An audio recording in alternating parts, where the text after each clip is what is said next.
आइए दोस्तों, आज हम सीखते हैं लीनियर इक्वेशन का ग्राफ कैसे बनता है। सबसे पहले मैंने यहाँ पे रेड पेन से आपको मार्क करवा दिया है, नोट एक लिख दिया है कि जितने भी ग्राफ हो लीनियर इक्वेशन का वो हमेशा स्ट्रेट लाइन बनता है। ये बात याद रखिएगा। आप एग्ज़ाम में लीनियर इक्वेशन का अगर ग्राफ बना रहे हैं, अगर वो स्ट्रेट लाइन नहीं आ रहा है तो याद रखिएगा वो ग्राफ आपका गलत हुआ है। तो आइए हम सीखते हैं। आज मैंने एक सवाल दिया हुआ है ग्राफ बनाने का लीनियर इक्वेशन का। तो आइए वीडियो को चालू करते हैं। सवाल कैसा है देखते हैं। Draw the graph of the equation x plus Y equals to 4। आपको x plus Y equal to 4 equation दिया हुआ है। अब इसका आपको ग्राफ बनाना है।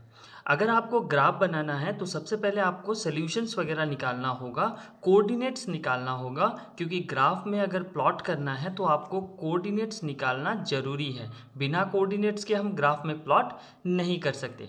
तो कोऑर्डिनेट निकालते कैसे हैं, सॉल्यूशन निकालते कैसे हैं, मैं आपको दिखा रहा हूँ। सबसे पहले सॉल्यूशन लगा देंगे और द गिवन इक्वेशन पहले लिखेंगे। द गिवन इक्वेशन इज, हमें गिवन इक्वेशन दिया हुआ है x plus Y equals to 4। ठीक है। अब मुझे क्या करना है, मुझे ये करना है जब भी मैं सोल्यूशन निकालूंगा, इक्वल के इस साइड को हम LHS बोलते हैं और इक्वल के इस साइड को हम RHS बोलते हैं। हमेशा याद रखिएगा, जब भी आप सोल्यूशन या कोऑर्डिनेट्स निकालना चाहते हैं तो LHS में सिर्फ और सिर्फ एक ही वेरिएबल्स होगा। ठीक है, सिर्फ और सिर्फ आपको एक ही वेरिएबल्स रखना है, बाकी सब नंबर कांस्टेंट हो या वेरिएबल्स हो, बाकी सब को आपको RHS ले जाना है और सिर्फ एक ही वेरिएबल्स, आइदर x और y, आपकी मर्जी। मैं यहाँ पे x रखने वाला हूँ, आप y भी रख सकते हैं। तो आप याद रखिएगा, जब भी आप सोल्यूशन निकालें तो LHS में सिर्फ एक ही वेरिएबल्स होना चाहिए। तो जैसे कि मैंने बताया LHS में एक ही वेरिएबल्स होना चाहिए, लेकिन यहाँ पे तो दो वेरिएबल्स हैं, तो मैं x को यहीं रख रहा हूँ और y को उस साइड ले जाऊंगा तो 4 minus Y, positive y negative बन जाएगा। अब जैसे ही LHS में वेरिएबल्स अकेले हो जाता है, मेरा इक्वेशन सॉल्विंग हो गया। अब मुझे सॉल्यूशन निकालना है। अब मैं क्या करूँगा, जो RHS में है, जो वेरिएबल RHS में होता है वो वेरिएबल को मैं कुछ भी वैल्यू पुट कर सकता हूँ, कुछ भी एजम्पशन ले सकता हूँ और x का वैल्यू निकाल सकता हूँ। जैसे कि मैं यहाँ दिखा रहा हूँ आपको, इफ़ y इक्वल्स टू, मैं 4 मान लेता हूँ, मान के चलिए कुछ भी ले सकता हूँ यहाँ पे 1 2 3 -1 -2 -3, लेकिन ऐसा नंबर लीजिएगा, थोड़ा छोटा नंबर लेंगे तो आपको ग्राफ में प्लॉट करने में आसानी होगी। आप चाहे तो यहाँ 100 भी ले सकते हैं, लेकिन ग्राफ में जब आप प्लॉट करेंगे तो 100 प्लॉट करने में थोड़ी दिक्कत आ सकती है। तो इसीलिए मेरा एडवाइस ये है कि छोटे छोटे नंबर लीजिए ताकि आपको ग्राफ प्लॉटिंग करने में आसानी हो। तो जब मैं y का वैल्यू 4 पकड़ता हूँ, देन यही इक्वेशन x का वैल्यू कितना हो जाता है, 4 माइनस, अब y के जगह में मैं क्या प्लॉट करूँगा, 4, तो x इक्वल टू क्या हो जाएगा, 0। ठीक है, जब मैं y का वैल्यू 4 पकड़ता हूँ, x का वैल्यू 0 आ जाता है। फिर से मैं पकड़ूंगा, if y is equals to, मान के चलिए -2 पकड़ रहा हूँ। ठीक है, देन x का वैल्यू क्या हो जाएगा, 4, यहाँ माइनस साइन पहले से ही है, फिर y का वैल्यू -2 है तो -2 दूंगा और यहाँ हो जाएगा 4 minus minus plus 2 equals to 6। तो y का वैल्यू जब भी मैं -2 पकड़ता हूँ तो x का वैल्यू मुझे मिल जाता है 6। फिर एक पकड़ूंगा, if y is equals to, मान के चलिए 1, then x equals to 4 minus 1 is equals to 3। तो y का वैल्यू जब भी मैं 1 पकड़ता हूँ तो x का वैल्यू कितना आ जाता है, 3 आ जाता है। अब स्टूडेंट की क्वेरीज रहती है कि सर मैं कितने सोल्यूशन निकालूं। मैंने यहाँ पे 3 सोल्यूशन निकाला, 3 कोऑर्डिनेट निकाला। कितने कोऑर्डिनेट निकालना पड़ता है, कुछ टीचर ऐसे भी होते हैं जो बोलते हैं दो कोऑर्डिनेट निकालने से भी हो जाता है। हाँ, ऑब्वियसली हो जाता है, लेकिन स्ट्रेट लाइन बनाने के लिए 2 पॉइंट भी काफ़ी होता है। लेकिन मैं चाहूँगा कि आप लोग 3 सोल्यूशन निकालें।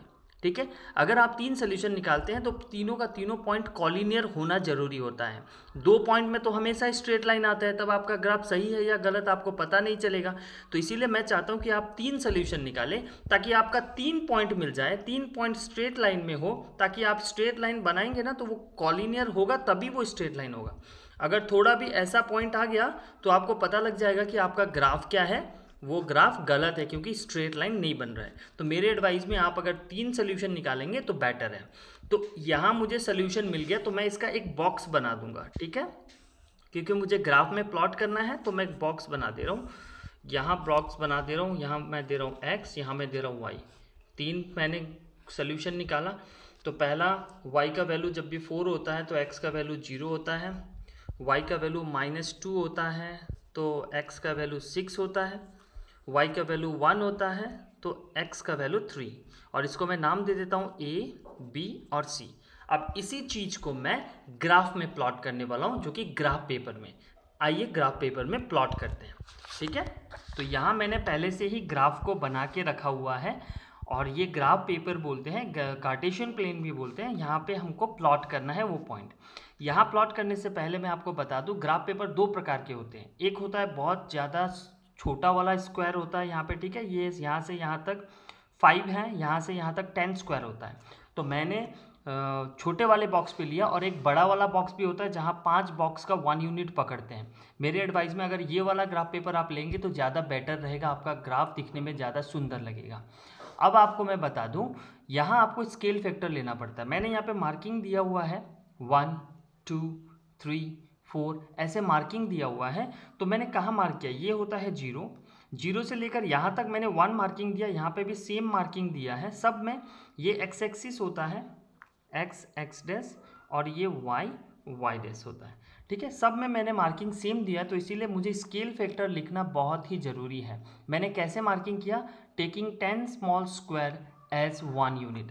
मैंने यहाँ से यहाँ तक छोटे छोटे 10 स्क्वायर को 1 यूनिट माना, बोथ द एक्सिस में, ठीक है। ये दोनों एक्सिस में, एक्स एक्सिस में भी मैंने वही माना, वाई एक्सिस में भी मैंने वही माना, ठीक है।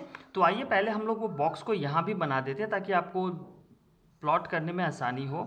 मैं बॉक्स को यहाँ भी बना देता हूँ, ठीक है, x y 1 2। तो मैं यहाँ से देख लेता हूँ, देख के आपको यहाँ पे प्लॉट कर देता हूँ, ठीक है। तो यहाँ है 0, यहाँ है 6, यहाँ है 3, यहाँ है 4, यहाँ है -2, यहाँ है 1, a b c, ठीक है। अब मुझे ये ग्राफ प्लॉट करना है। सबसे पहला पॉइंट 0,4, ये x 0,4, मेरी गाड़ी यहाँ रहेगी। पहले 0x, x का अगर 0 है तो x का 0 तो कहीं नहीं जाएगा, फिर y का 4 कहाँ जाएगा, +4 ऊपर में। तो ये पहला वाला पॉइंट हो गया A। उसके बाद मैं दूसरे पॉइंट पे जाऊँगा 6, मुझे यहाँ से 6 मूव करना है पॉजिटिव पे, 1 2 3 4 5 6। उसके बाद -2 दिया हुआ है, ठीक है। -2 क्या होता है, y का -2 नीचे है, 1 2, तो यहाँ मेरा पॉइंट हो गया B। अब मुझे क्या है, 3 और 1, x का 3, तो 1 2 3 और फिर y का 1, +1, तो ये ऊपर बनेगा, ठीक है। तो ये हो गया C। अब मैं ये तीनों पॉइंट को ज्वाइन करके स्ट्रेट लाइन बनाऊंगा। अगर स्ट्रेट लाइन बनता है मेरा, अगर मेरा स्ट्रेट लाइन बनता है तो मेरा ग्राफ सही है। तो यहाँ देखिए दोस्तों, मैं स्ट्रेट लाइन बना रहा हूँ। अगर ये स्ट्रेट लाइन आ रहा है तो आ रहा है मेरा स्ट्रेट लाइन, तो ये स्ट्रेट लाइन आ गया, देखिए स्ट्रेट लाइन आ गया। तो ये मेरा ग्राफ बन गया लीनियर इक्वेशन का। देखें स्ट्रेट लाइन, अगर 2 पॉइंट लेता तब तो स्ट्रेट लाइन ही हो जाता, 3 पॉइंट लिया तो मुझे पक्का यकीन है कि ये मेरा ग्राफ जो है वो सही बना है, ठीक है। इस प्रकार से अगर आप ग्राफ बनाएंगे तो आपका ग्राफ हमेशा सही बनेगा। और कोशिश करिएगा कि इस तरीके का ग्राफ पेपर ही ले, एक होता है मोटा वाला, वो ना ले। Thank you so much, hope आपको ये वीडियो पसंद आई होगी। Thank you.